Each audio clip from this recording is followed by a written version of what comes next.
काय निघू शकत नाही. उगाच काही सांगू नको.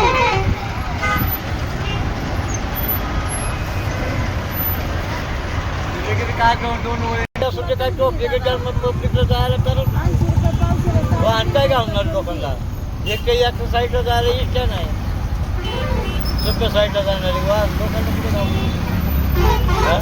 कुणाला मोरगाव साईडला जायचं, कुणाला काय वाहन गाव होतं ते एसट्या बंद झाल्या. काय त्याला बोलायचं तुम्हाला.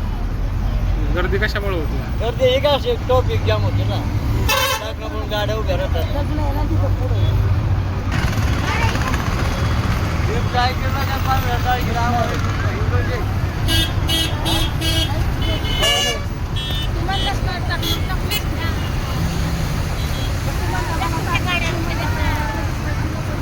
ठिकाणी 2 गाड्या टाकल्या. रोजची गर्दी काही नाही, असं मोठ्या गाड्या आल्या, लग्न कार्य असलं रोज